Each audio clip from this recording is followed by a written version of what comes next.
iOS 13, man, there's been a lot of controversy. Let's talk about it. Hey, everybody, welcome back to Tech Rants. My name is Q, and today I'm going to be talking to you guys about iOS 13, my experience, my thoughts. We're going to cover the controversy that's been surrounding it, and yeah, uh, this might be a pretty long video. I'm trying not to make it too long, but let's go ahead and talk. It's been a minute. So iOS 13 was released back on September 19th, I believe it was. Was it 19th? Yeah, it was the 19th. And it brought along a lot of new features. Some features were wanted, like we got dark mode. Uh, you know, um, they kind of changed the way things moved around a little bit. iTunes is gone. You got Apple Arcade. You can block unknown callers and the call. For the phone. Like a lot of things have changed, and they were definitely welcome. Plus, they said it would make a lot of older devices run smoothly. Well, here's the thing. Since iOS 13 was released, Apple they were scheduled to release iOS 13.1 on September 30th, but they moved it up to September 24th. And then a couple days later, there was iOS 13.1.1, and then it turned into 13.1.2 less than a week later again. And now here we are, as I'm recording this video, um, Wednesday, October uh, 16th, I think it is, 2019 at 1 something in the morning. We are on iOS 13.1.3, which I just installed on my iPhone 8. I haven't installed it on my SE, but I installed it on my iPhone 8. Now, here's the thing. Me personally, I didn't have any issues installing the update. I've noticed some bugs that it really did annoy me, but so far it's been pretty good. I have to say, for the performance-wise, it did give my phone a significant boost in performance. My phone flies, but the iPhone 8 in person was always a good device. These phones here really do the job. Um, you know, um, I haven't really noticed too many major bugs besides like battery. Now, for my iPhone 8, my battery drains significantly faster. It's like I just take it off the charger and boom, it's starting to slowly die. My SE, well, that battery is pretty much gone. The performance thing is on to keep it from shutting down and things like that. So that's pretty much done. I pretty much just use it as a content phone, a streaming device, things like that. Um, so that's pretty much it. And this has experienced some overheating issues, but a simple restart normally corrects that problem. So yeah, but I do love the SE, and I still use the iPhone 8, and they run flawlessly. They really do. I love it, and I appreciate the fact that Apple is continuing to keep these devices updated. The iPhone 8 is not quite as an old device, excuse me, as you take like the iPhone 7, which still runs pretty good. I've got to say, in the SE, which came out in 2016, it still performs good. You can't say that for many 3-year-old phones.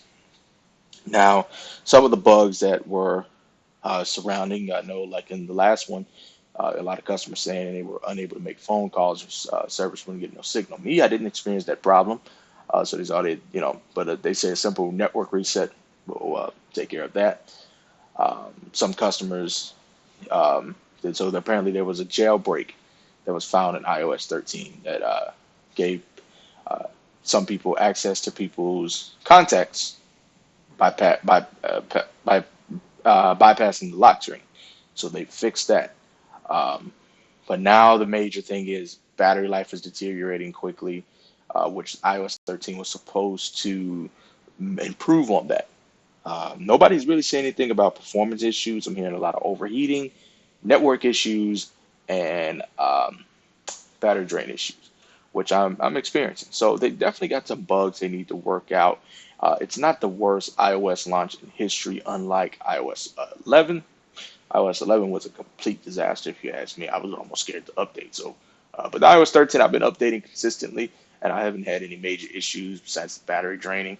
Definitely, performance is pretty good, and Apple is seeming to address the issues. So, all the phones that are currently running iOS 13 point or 1.3 or iOS 13, if you will, or as follows: 6S, 6S Plus, SE, 7, 7 Plus, 8, 8 Plus, 10, 10R, 10S Max, 10S, and then of course the 11, 11 Pro, 11 Pro Max.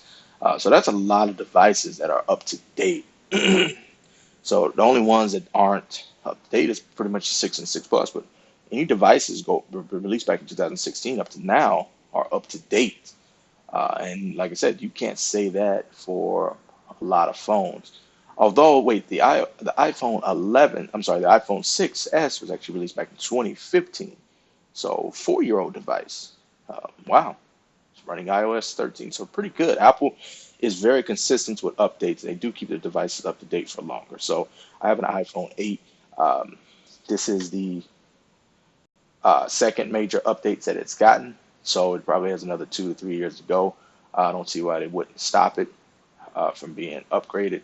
The A11 chip is very powerful, and I really do like that. So, and then combined with the improvements they have made to iOS 13, it definitely makes the phone very user friendly.